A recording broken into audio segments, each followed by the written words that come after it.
नमस्कार, आप देख रहे हैं द न्यूज वर्ल्ड और मैं हूं आपके साथ पूजा। खबरों पर जाने से पहले एक नजर डालता है टॉप हेडलाइंस पर।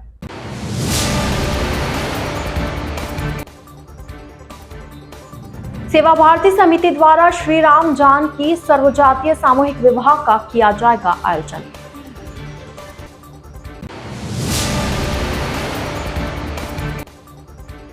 यातायात पुलिस आयुक्तालय जोधपुर व राजस्थान परिवहन विभाग के संयुक्त तत्वावधान में चल रहे सड़क सुरक्षा माह का हुआ समापन।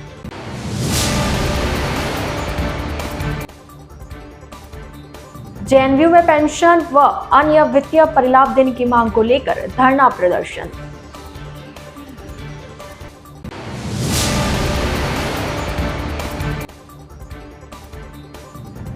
तीन दिवसीय मुद्रा प्रदर्शनी शुरू, अनेक देशों की मुद्राओं का प्रदर्शन।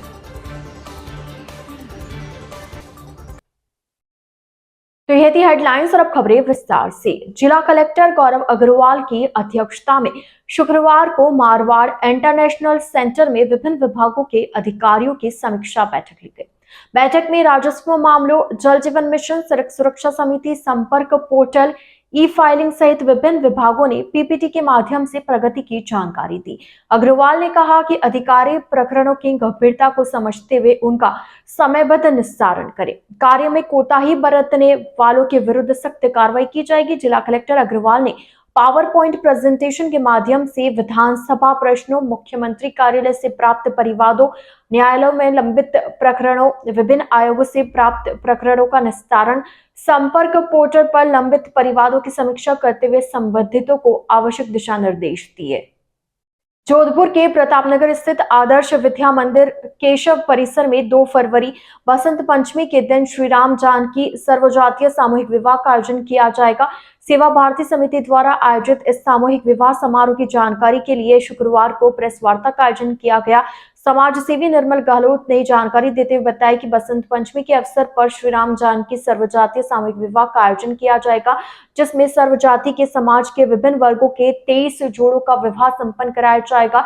गहलोत ने बताया कि सभी समाजों में बढ़े रहे आडंबर एवं दहेज प्रथा की रोकथाम हेतु प्रतिवर्ष सामूहिक विवाह का आयोजन किया जाता है, जिसमें समाज के विभिन्न वर्गों से उन जरूरतमंदों का विवाह करवाया जाता है जो आर्थिक रूप से सक्षम नहीं है। विवाह के दौरान भामाशाहों के सहयोग से नवविवाहित जोड़ों को रोजमर्रा की जरूरत वाली सामग्री उपहार स्वरूप भेंट की जाएगी। उन्होंने बताया कि इस आयोजन के लिए 40 से अधिक अलग अलग समितियां बनाई गई है, जिसमें 400 से अधिक कार्यकर्ता निस्वार्थ भाव से अपनी अपनी जिम्मेदारी का निर्वहन करेंगे। प्रेस वार्ता के दौरान भाजपा जिला अध्यक्ष राजेंद्र पालीवाल एवं समिति के अन्य पदाधिकारी मौजूद रहे। सूर्यनगरी जोधपुर में आगामी बसंत पंचमी को 2 फरवरी को सामाजिक समरसता का एक बहुत ही महा आयोजन होने जा रहा है। श्री राम जानकी सर्वजातीय सामूहिक विवाह सेवा भारती जोधपुर महानगर की ओर से आयोजित इस कार्यक्रम में 23 जोड़े परिणय सूत्र में बंधने वाले हैं। ये 23 जोड़े समाज के विभिन्न वर्गों के वो सामान्य परिवार के जोड़े हैं जो कि सामान्यतः विवाह करने में कठिनाई उत्पन्न करते हैं। आजकल विवाह के अंदर बहुत आडंबर हो गया है, दहेज प्रथा घर कर गई है। ऐसे में एक सामूहिक विवाह समारोह की आवश्यकता महसूस हो रही है, तो सेवा भारती की तरफ से इस बार तीसरा सर्वजातीय सामूहिक विवाह समारोह आयोजन हो रहा है।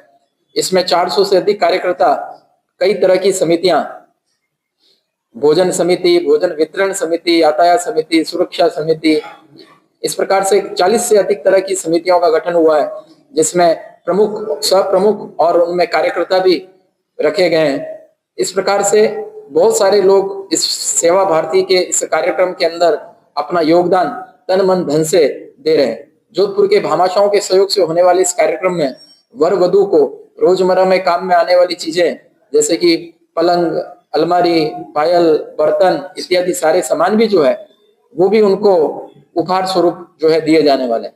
मैं सूर्यनगरी जोधपुर की जनता से आह्वान करूंगा कि अपने आप में ये प्रेरणादायक और अनुकरणीय कार्यक्रम बसंत पंचमी 2 फरवरी को देखने के लिए आए। केंद्रीय पंडाल में सुबह 11 बजे मुख्य कार्यक्रम होगा, समारोह होगा, उसमें वो सादर आमंत्रित है। और मैं आह्वान करूंगा कि इस प्रकार के सामूहिक विवाह जो है वो और भी संगठन आयोजित करे, जिससे कि एक आडंबर से मुक्त और श्रेष्ठ कार्यक्रम जो है वो हो पाए और परिणय संस्कार जो है वो किसी के भी लिए एक दुर्लभ नहीं बने, आसान हो जाए। जोधपुर के ओलंपिक रोड स्थित पीएम श्री महात्मा गांधी राजकीय विद्यालय का वार्षिकोत्सव शुक्रवार को धूमधाम से मनाया गया। इस दौरान विद्यालय के बच्चों एवं अभिभावकों ने जोश और उत्साह के साथ भाग लिया। विद्यालय प्रधानाचार्य प्रतिभा शर्मा ने बताया कि प्रतिवर्ष की भांति इस वर्ष भी विद्यालय के खेल दिवस के अवसर पर वार्षिकोत्सव का आयोजन किया गया। कार्यक्रम में समाज सेवी निर्मल गहलोत मुख्य अतिथि के रूप में मौजूद रहे। वार्षिकोत्सव के दौरान पूरे वर्ष भर में 72 शिक्षा एवं खेल के क्षेत्र में 72 प्रदर्शन करने वाले बच्चों को पुरस्कृत किया गया। उन्होंने बताया कि एक भारत श्रेष्ठ भारत थीम पर आधारित कार्यक्रम में बच्चों ने देशभक्ति से ओतप्रोत सांस्कृतिक एवं रंगारंग प्रस्तुतियां दी। इस दौरान विद्यालय स्टाफ एवं अभिभावक भी मौजूद रहे। Presenting a mashup dance by class 5th and 7th. Let's give them a big round of applause. मैं Pratibha Sharma, principal PM Shri MGGS Jalori gate. आज हमारा विद्यालय का वार्षिक उत्सव, खेल दिवस और पूर्व छात्र मीटिंग थी, जिसमें कि हमने मुख्य अतिथि के रूप में श्रीमान निर्मल जी गहलोत उत्कर्ष संस्थान के जो को हमने आमंत्रित किया था। और आज का जो इवेंट है वो बहुत ही महत्वपूर्ण रहा, जिसकी की थीम एक भारत श्रेष्ठ भारत रहा, जिसमें कि बच्चों ने विभिन्न प्रकार के राज्यों के स्टेट के अलग अलग कल्चरल प्रोग्राम की परफॉर्मेंस दी। साथ ही आज हमने अपने विद्यालय के जितने भी होनहार विद्यार्थी थे उनको भी सम्मानित किया। पूरे साल की गतिविधियों के लिए उन्हें पुरस्कृत किया। और चूँकि ये पीएम श्री स्कूल है, जिसका कि मेन उद्देश्य जो है राष्ट्रीय शिक्षा नीति के तहत न केवल बच्चों को विद्यालय या किताबी शिक्षा बल्कि व्यावहारिक ज्ञान भी सिखाया जाए, इस क्षेत्र में भी हमारा पूर्णतः प्रयास है। इस हेतु हमारा आज के कार्यक्रम में ये भी एक महत्वपूर्ण हमारा बिंदु रहा। और आज के कार्यक्रम में अधिकाधिक जो है अभिभावकों ने भी भाग लिया। यातायात पुलिस आयुक्तालय जोधपुर व राजस्थान परिवहन विभाग के संयुक्त तत्वावधान में चल रहे सड़क सुरक्षा माह का शुक्रवार को रोटरी भवन में समारोह पूर्वक समापन हुआ। समापन समारोह में पुलिस के कई अधिकारी उपस्थित रहे। इस माह के अंतर्गत थीम प्रवाह के तहत आमजन व वाहन चालकों को यातायात नियमों के प्रति जागरूक किया गया। कार्यक्रम में अधिकारियों ने सुरक्षा माह में आयोजित किए गए विभिन्न कार्यक्रमों के बारे में जानकारी दी। उन्होंने बताया कि यातायात पुलिस और परिवहन विभाग के अधिकारियों की ओर से विभिन्न स्वयंसेवी संस्थाओं के सहयोग से एक माह तक पूरे शहर में आमजन व वाहन चालकों को यातायात नियमों के प्रति जागरूक किया गया। शहर में सड़क हादसों को कम करने और लोगों को ट्रैफिक नियमों के प्रति जागरूक करने के लिए एक माह तक कई कार्यक्रम आयोजित हुए। स्कूलों कॉलेजों में जाकर छात्रों को ट्रैफिक की जानकारी दी गई। कई जगहों पर प्रदर्शनी भी लगाई। सड़क सुरक्षा माह के दौरान जागरूकता का कार्य करने वाले लोगों व सहयोगी संस्थाओं के प्रतिनिधियों को समापन समारोह में अतिथियों द्वारा सम्मानित किया गया। एक्सीडेंट का अगर देखें, ऐसे कोई अमीर गरीब या फिर मतलब अच्छे परिवार बुरे परिवार, इसमें कोई मतलब डिस्टिंक्शन रहता ही नहीं है। आप अमीर से अमीर हो सकते हो, आप मतलब एकदम बहुत ही बड़े पद पे हो सकते हो, लेकिन ट्रैफिक का जो एक्सीडेंट है, अगर हल्की सी भी चूक हो गई, कभी भी हो गई, तो बहुत गंभीर मामला बन सकता है। अगर मैं पुलिस से होते हुए भी अगर ये मुद्दा बताऊं, तो लगभग 2 महीने पहले की बात है, जहां हमारा ही IPS का जूनियर ट्रैफिक के एक्सीडेंट में मौत हो गई थी कर्नाटका में। IPS होने के बावजूद और मतलब सारे सुख सुविधाएं होने के बावजूद एक्सीडेंट ही ऐसी चीज है जो इन सब चीजों में मतलब भेदभाव नहीं दिखती। और जब एक्सीडेंट होता है तो बिल्कुल ऐसे जैसे दुर्गाराम जी बता ही रहे थे, मतलब अब कोई समय सीमा नहीं होती बचने के लिए भी। और वो 1 घंटे के अंदर अगर आपने वो करेक्टिव स्टेप्स नहीं लिए तो बहुत भारी बढ़ सकता है मामला। तो हम एज अ डिपार्टमेंट इन सब चीज़ों में जो हमने इनिशिएटिव्स लिए हुए हैं, हनुमान जी ने बताए हुए हैं आपको। पिछले साल अगर ड्रंक ड्राइविंग का देखा जाए, करीबन 1200 चालान कटे हुए थे, लेकिन 2024 में मैं बड़े गर्व से कह सकता हूं कि हमने 8500 चालान काटे थे।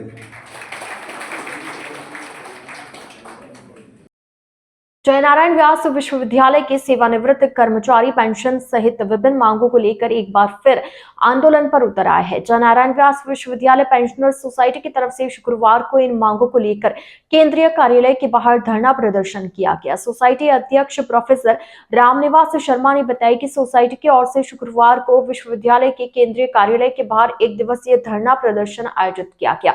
उन्होंने बताया कि पेंशनर सोसाइटी लंबे समय से सरकार से पेंशन भुगतान का उत्तरदायित्व वहन करने की मांग कर रही है, लेकिन सरकार की ओर से इस मुद्दे पर न तो कोई आश्वासन दिया जा रहा है और न ही कोई कदम उठाया जा रहा है। इसलिए विवश होकर वरिष्ठ नागरिकों को प्रदर्शन का रास्ता चुनना पड़ा है। गौरतलब है कि विश्वविद्यालय की आर्थिक हालत खराब होने की वजह से पेंशनर्स को अक्सर हर महीने पेंशन नहीं मिलने की शिकायत रहती है। विश्वविद्यालय ने कई पेंशनर्स को अभी तक ग्रेच्युटी सहित अन्य वित्तीय परिलाभ भी नहीं दिए हैं।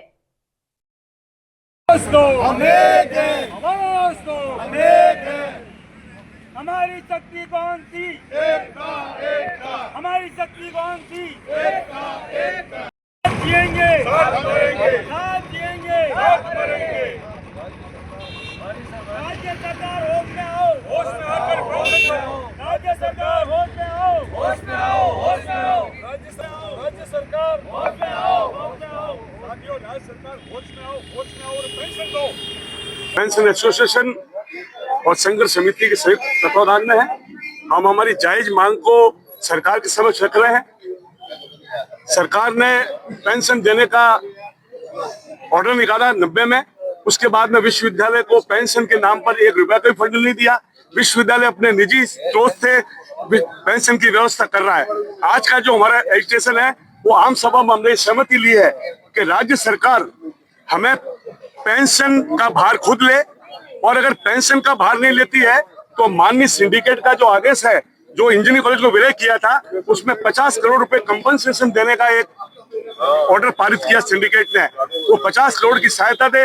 हमारी जमीनें दुनिया भर की सरकार ने अधिग्रहण कर लिया है, नाले निकाल दिए हमारी जमीनों में से, उन रास्तों को चौड़ा कर दिया।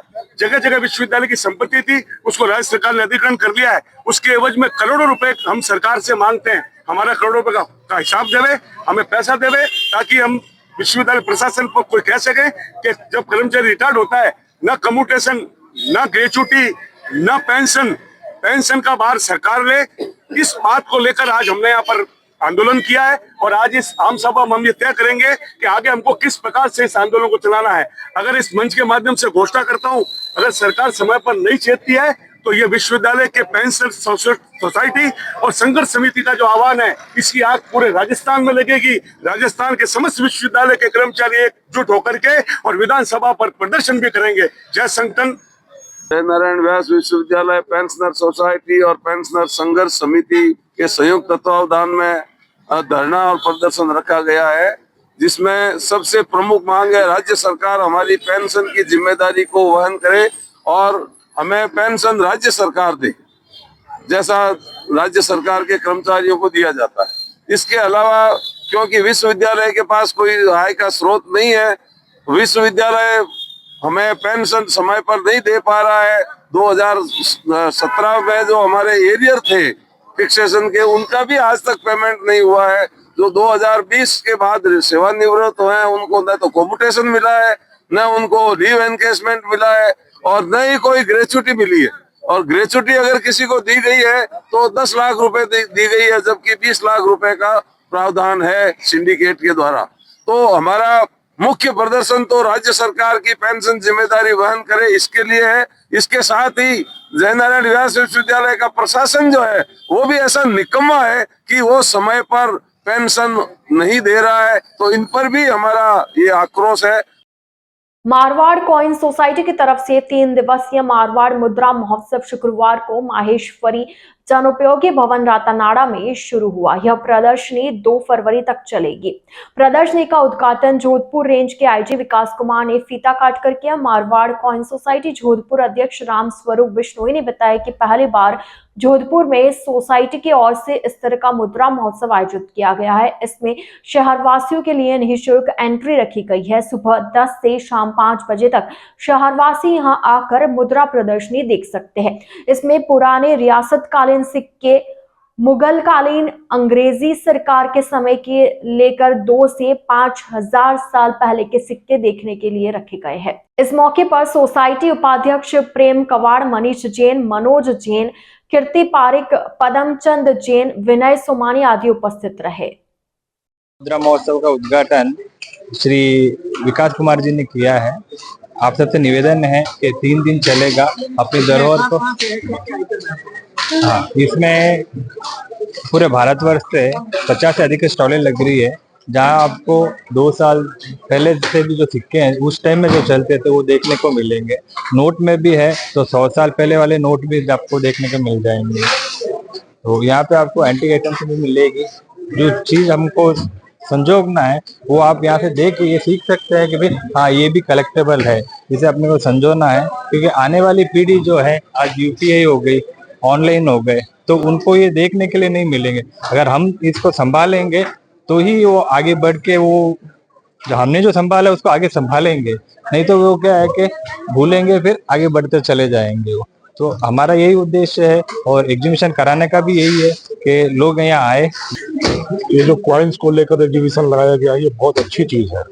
इसके माध्यम से न सिर्फ उन व्यक्तियों का जो कि इतने धैर्य के साथ, इतने परिश्रम के साथ, इतने लगन के साथ हमारे पुरातन सभ्यता को, संस्कृति को, किस तरीके से संस्कृति का विकास हुआ, मौद्रिक विकास किस तरीके से हुआ, उसको पटल पर लाना। और इस नई पीढ़ी को जो अब सिर्फ डिजिटल ट्रांजैक्शंस में है, जिन्होंने सिक्के नहीं देखे, जिन्होंने पुराने मुद्राएं पुरानी नहीं देखी हैं, किस तरीके से मुद्रा का विकास हुआ वो सिर्फ किताबों में पढ़ा, वह स्पष्ट रूप से, प्रकट रूप से देख सके, अपने धरोहरों पर गौरव कर सके और इनको प्रिजर्व करने के लिए, संरक्षित करने के लिए एक रुचि बना सके। इसके लिए यह बहुत बड़ा कदम है। मैं सारे आयोजकों को भी इसके लिए बहुत बहुत धन्यवाद देता हूं, क्योंकि ये बड़े परिश्रम का कार्य है, इतना आसान नहीं है। और वित्तीय दृष्टि से देखा जाए तो इसमें कोई बहुत ज्यादा लाभ उठा सकने जैसी कोई चीज नहीं है। यह रुचि है, यह हॉबी है और यह नई पीढ़ी को एक अपनी धरोहरों के प्रति एक समर्पण का भाव जगाने का भाव है। तो यह बहुत ही सराहनीय कदम है। मैं अभिनंदन करता हूं और मैं उम्मीद करता हूं कि न सिर्फ जोधपुर के आसपास के पूरे राजस्थान से लोग आए, इस चीज को देखें, अपनी संस्कृति को समझें और उस तरीके से फिर अपनी संस्कृति में गौरव लेना, गर्व महसूस करना शुरू करें। और कुछ एक नई पीढ़ी ऐसी उठे जो इन चीजों को प्रिजर्व करे, संरक्षित करे और आगे ले जाए इस परंपरा। कुम्हार समाज के आराध्य देवी भक्त शिरोमणि श्री श्रीयादे माता जयंती महोत्सव समिति के तत्वावधान में 2 दिवसीय समारोह के तहत आज दूसरे दिन शोभा यात्रा निकाली गई। शोभा यात्रा में विभिन्न झांकियों ने शहरवासियों का मन मोह लिया। शोभा यात्रा का कई स्थानों पर स्वागत किया गया। महासचिव महेंद्र कुमार गोडेला ने बताया कि शोभा यात्रा रातानाड़ा से प्रारंभ होकर नई सड़क घंटाघर कंदोई बाजार होते हुए गांधी मैदान पहुंचकर विसर्जित हुई। सचिव भंवरलाल ओडिया ने बताया कि शोभा यात्रा में सामाजिक, धार्मिक, देशभक्ति से ओतप्रोत फाइटर विमान, भारतीय कमांडो, तोप सहित शैक्षणिक, धार्मिक व आकर्षक झांकियों का समावेश रहा। शोभा यात्रा में प्रजापति समाज के हजारों स्त्री पुरुष श्रीयादे माता के जयकारे लगाते चल रहे थे। शोभा यात्रा में झांकियों के साथ ही ऊंट, घोड़े, रथ के अलावा व्यायामशाला के कार्यकर्ताओं द्वारा हैरतअंगेज व्यायाम प्रदर्शन किए गए।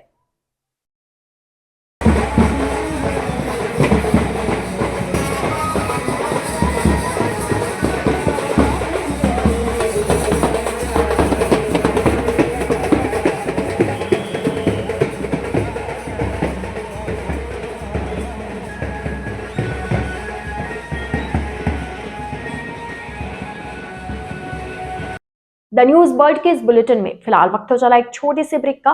ब्रेक के बाद जल्द हाजिर होंगे। आप बने रहिए द न्यूज वर्ल्ड के साथ।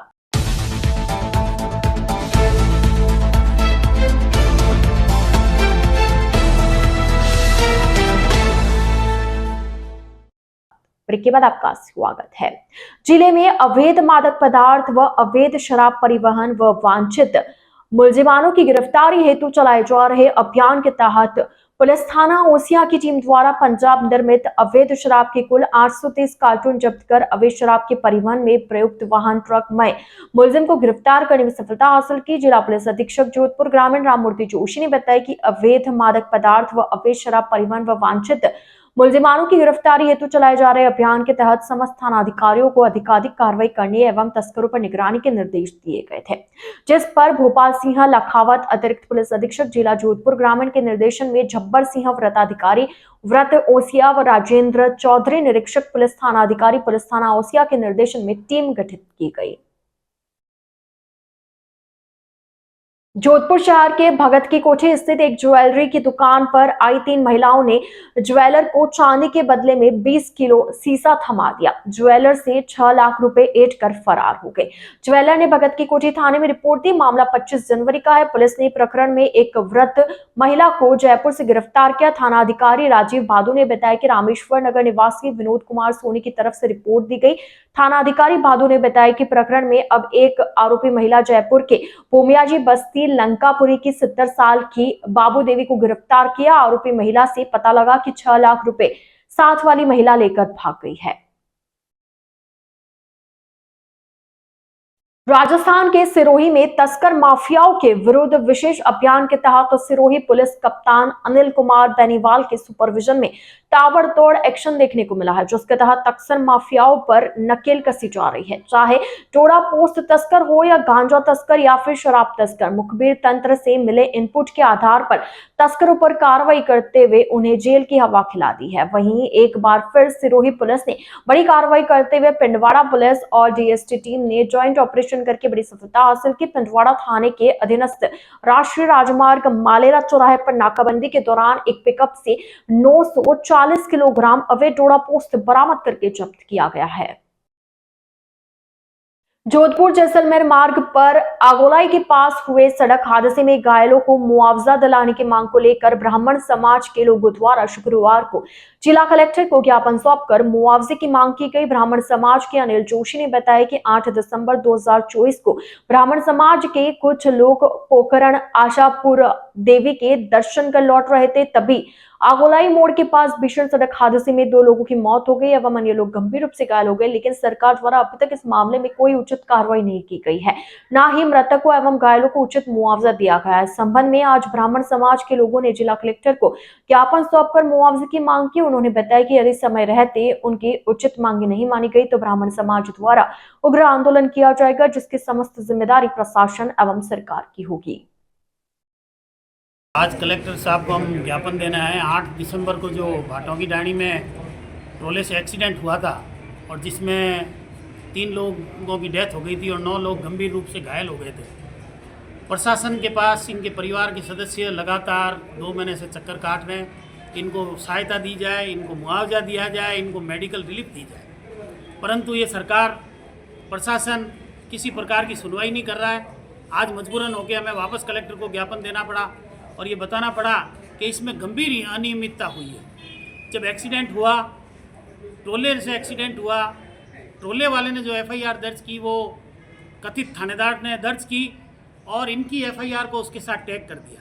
अब ये बहाना बनाया जा रहा है चूंकि आपकी एफआईआर में जो मृतक है उनका नाम नहीं है इसलिए मुआवजा नहीं मिलेगा, तो ये गंभीर घोर लापरवाही और एक तरह से बदनीयती कह सकते हैं, क्योंकि जो ट्रोले ने एक्सीडेंट किया वो मृतकों के नाम क्यों बताएगा और उसको पता भी क्या कौन मरे। जब इनकी एफआईआर इन्होंने दर्ज की थी, इनकी एफआईआर अलग से दर्ज होनी चाहिए थी और अलग से दर्ज होने के बाद इनका अलग से मुआवजे के लिए कार्रवाई होनी चाहिए थी, परंतु आज तक नहीं की है। आज हम अंतिम रूप से कलेक्टर साहब से मिले और उनको ये कहा है कि इसे शीघ्र इस मामले को सुलझाया जाए, अन्यथा हम भी आंदोलन करेंगे। आज अगर समाज ने पोस्टमार्टम में आपका सहयोग किया, प्रशासन का तुरंत बॉडियों को वहाँ से हटाया, सरकार ने सरकारी नौकरी भी देती है। इस समाज ने मुआवजे के लिए नहीं, सरकार का पूरा सहयोग किया, लाशों पे कोई राजनीति नहीं की, पोस्टमार्टम में सहयोग किया, परंतु अब सरकार इनको इस तरह से प्रताड़ित कर रही है, तो ये कतई बर्दाश्त नहीं है और अगर इनका शीघ्र समाधान नहीं हुआ तो भव्य रूप से आंदोलन किया जाएगा। डॉक्टर सर्वपल्ली राधाकृष्णन राजस्थान आयुर्वेद विश्वविद्यालय जोधपुर के post graduate institute of Ayurveda में पीजी प्रथम वर्ष के नवीन पाठ्यक्रम पर एक विशेष अतिथि व्याख्यान का आयोजन किया गया। यह व्याख्यान प्रोफेसर कमलेश कुमार द्विवेदी, सदस्य आयुर्वेद बोर्ड, भारतीय चिकित्सा पद्धति राष्ट्रीय आयोग, भारत सरकार, नई दिल्ली द्वारा प्रस्तुत किया गया। प्रोफेसर द्विवेदी ने आयुर्वेद शिक्षा में हो रहे आधुनिक परिवर्तनों और नवीन पाठ्यक्रम के उद्देश्य पर विस्तार से चर्चा की। उन्होंने बताया कि भारतीय चिकित्सा पद्धति राष्ट्रीय आयोग नई दिल्ली द्वारा तैयार किया गया यह पाठ्यक्रम आयुर्वेद को वैज्ञानिक एवं व्यवहारिक दृष्टिकोण से सशक्त बनाने के लिए तैयार किया गया है। नवीन पाठ्यक्रम में किए गए महत्वपूर्ण संशोधन पाठ्यक्रम को आधुनिक अनुसंधान एवं पारंपरिक ज्ञान के समन्वय से और अधिक प्रभावी बनाया गया है। Need a better step toward digitalizing all of the Ayush sector, in which we have Ayush Grid, AHMIS, Yam Yoga, Y Break, Namaste Yoga, E-Chalak, E-Aushadhi, E-Sanjeevani, Ayush Next. So number of things we are going in the further. Rajasthan international film festival, जिसे film society of India north region द्वारा मान्यता प्राप्त है, अपने 11वें संस्करण के साथ लौट रहा है, जिसका आयोजन 1 से 5 फरवरी 2025 तक जोधपुर के INOX PVR, royal Ansal plaza और महारानगढ़ किला में भव्य रूप से आयोजित किया जाएगा। इस वर्ष फेस्टिवल की थीम सिनेमा स्थान पैनोरमा ऑफ सिनेमा इन राजस्थान रखी गई है, जिसके अंतर्गत राजस्थान में फिल्माई गई राष्ट्रीय एवं अंतर्राष्ट्रीय फिल्मों के पोस्टर्स की विशेष प्रदर्शनी लगाई जाएगी। यह प्रदर्शनी सभी के लिए निःशुल्क होगी, जिससे सिनेमा प्रेमियों को राजस्थान के सिनेमाई इतिहास की झलक देखने को मिलेगी। फेस्टिवल का यह 11वां संस्करण न केवल राजस्थान के समृद्ध सिनेमा को वैश्विक मंच पर प्रस्तुत करेगा, बल्कि यह रिफ के सिनेमा को बढ़ावा देने की 10 वर्षों की यात्रा का भी प्रतीक होगा। राजस्थान की 15 फिल्मों का रिफ 2025 में चयन हुआ है, जिसमें से 11 जोधपुर की फिल्में शामिल है। 3 फरवरी का दिन विशेष रूप से राजस्थानी सिनेमा को समर्पित रहेगा, जिसमें राजस्थानी सिनेमा और मायड़ भाषा पर केंद्रित टॉक शो का आयोजन किया जाएगा। इस वर्ष फेस्टिवल में कुल 57 फिल्में चयनित और प्रदर्शित की जाएंगी, जिनमें विभिन्न श्रेणियों की 27 फीचर और 30 नॉन फीचर फिल्में शामिल हैं। सभी 57 फिल्मों की screening screen 1 INOX PVR royal Ansal plaza में की जाएगी, जहां प्रवेश निःशुल्क होगा। जोधपुर में जन्मे अभिनेता करणवीर बोहरा, जिन्होंने कसौटी जिंदगी की, नागिन 2 और बिग बॉस 12 जैसे लोकप्रिय टीवी शोज में काम किया है, को राजस्थान इंटरनेशनल फिल्म फेस्टिवल 2025 में प्राइड ऑफ राजस्थान अवार्ड से सम्मानित किया जाएगा। यह सम्मान 5 फरवरी को महारानगढ़ फोर्ट जोधपुर में आयोजित अवार्ड नाइट में दिया जाएगा, जहां करणवीर मौजूद रहेंगे। इस बार अभी मैं पीछे में सबसे पूछा, करीब 99% राजस्थान का है। लगता है कि आप राजस्थान में थोड़ा झगड़ आ गए युवा में कि फिल्म फेस्टिवल और फिल्म देखने का इच्छा है। Sumendra Harsh, founder festival director of Rajasthan international film festival. Rajasthan international film festival जो कि रिफ फिल्म क्लब द्वारा आयोजित किया जाता है, और ये 11वां एडिशन हमारी नगरी सूर्य नगरी में आयोजित किया जा रहा है 1 से 5 फरवरी को। 1 से 5 फरवरी मीन्स कल अंसल रॉयल प्लाजा में आइनॉक्स पीवीआर में इसका उद्घाटन होगा 4 बजे, जिनमें हमें पद्मश्री अनवर खान जी को बुलाया है हमारे इस प्रोग्राम के अंदर, जो कि कल 4 बजे हम इसका उद्घाटन करेंगे।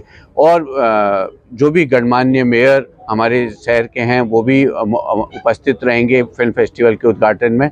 और ये 5 दिन की फिल्मों का फेस्टिवल, स्क्रीनिंग होगी, नॉलेज सीरीज होगी, टॉक शो का भी आयोजन होगा, जिसमें राजस्थान टूरिज्म हमारे इसका सपोर्ट हो रहा है। हम राजस्थान फिल्म टूरिज्म पॉलिसी का भी प्रचार प्रसार कर रहे हैं, ज़्यादा से ज़्यादा जोधपुर के फिल्म मेकर्स को को प्रोडक्शन मिले। आजकल आप देख रहे हैं कि आईएनबी मिनिस्ट्री हमेशा एनएफडीसी सहयोग करती है कि आप राजस्थान में या भारत में शूट करें। तो 5 दिन में हम जो इस फिल्म फेस्टिवल का मकसद है कि जो युवा यंग फिल्म मेकर्स है ये इंटरनेशनल फिल्म मेकर्स से मिले, अपने स्क्रिप्ट कंटेंट को आदान प्रदान करे और एक कंट्री के साथ को प्रोडक्शन करे, जिससे उन्हें पूरी फंडिंग आज की जो पॉलिसी है भारत सरकार की उन्हें यहाँ पे मिले। राजस्थान की टूरिज्म लोकेशन हाईलाइट हो, यहाँ पे कैसे शूटिंग करनी है, कहाँ पे, ये सब इन 5 दिन में आयोजन किया जाएगा। हमारी जूरी जो आप देख रहे हैं ऑस्ट्रेलिया से, फ्रांस से, और नेशनल जूरी जो हमारी हैं वो यहाँ पे 5 दिन मौजूद हैं। कंटेंट फिल्मों को वो देखेंगे और 5 तारीख को जब फिल्में यहाँ सब प्रदर्शित होगी तो हम रिफ अवार्ड नाइट का आयोजन मेहरानगढ़ फोर्ट में कर रहे हैं, जो कि मेहरानगढ़ म्यूजियम ट्रस्ट द्वारा हमें सपोर्ट किया गया है। वहाँ पे उन फिल्मों को बेस्ट या उनको फिल्मों को सम्मान दिया जाएगा। कुछ स्पेशल अवार्ड है जो अपनी धरती से जुड़े हैं, जैसे करणवीर बोहरा हैं, राजस्थानी में अरविंद वाघेला है जो इन्होंने राजस्थानी फिल्मों में, तो जिन्होंने ऑनरी अवार्ड कंट्रीब्यूशन दिया अपने सिनेमा को राजस्थान जोधपुर में, उनकी प्रेजेंस रहेगी यहाँ पे। निदा फाजली हैं, उनकी वाइफ को हमने बुलाया है, मरणोपरांत वो हसरत जयपुरी वाला अवार्ड भी स्वीकार करेंगी। तो इस तरह से आप देखेंगे कि 5 दिन कुछ वेब सीरीज जो शूटिंग हो रही है वो आएंगे, उनको आना जाना रहता है, कोई 1 दिन के लिए आएगा, कोई 2 दिन के लिए आएगा। तो फिल्म फेस्टिवल में इस तरह से 5 दिन फिल्मों का आयोजन किया जाएगा 5 दिन तक।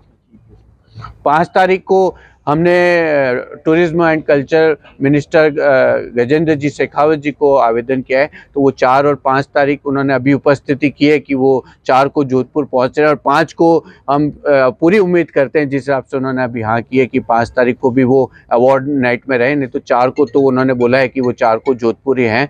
तो शेड्यूल के हिसाब से हम चाह रहे हैं कि वो अवार्ड नाइट है उसमें भी वो उपस्थिति दर्ज करेंगे, तो मोटिवेट होगा। और हम सभी का ये प्रयास है कि 5 दिन है। आप मीडिया फ्रेंड्स के साथ मैं चाहता हूँ कि ये फिल्म फेस्टिवल फ्री है, कोई टिकट नहीं है फिल्म देखने का, तो ज़्यादा से ज़्यादा लोग इन 5 दिन जो एक मेला है, साहित्य जैसा होता है वैसे फिल्मों का मेला है, उसमें आके अंसल रॉयल प्लाजा जो आइनॉक्स में है वहाँ पे फिल्मों को देखें और अवार्ड नाइट मेहरानगढ़ में देखें। द न्यूज बर्ड के इस बुलेटिन में फिलहाल के लिए इतना ही। आइए चलते चलते एक बार फिर नजर डालते आज की टॉप हेडलाइंस पर।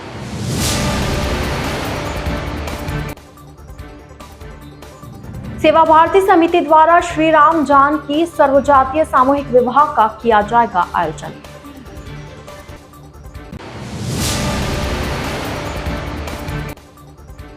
यातायात पुलिस आयुक्तालय जोधपुर व राजस्थान परिवहन विभाग के संयुक्त तत्वावधान में चल रहे सड़क सुरक्षा माह का हुआ समापन।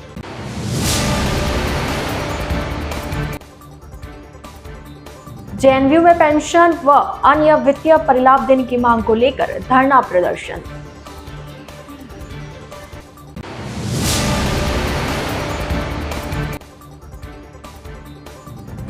तीन दिवसीय मुद्रा प्रदर्शनी शुरू, अनेक देशों की मुद्राओं का प्रदर्शन। तो अब दीजिए इजाजत पूजा को और आप इसी तरह बने रहिए द न्यूज बर्ड के साथ। नमस्कार।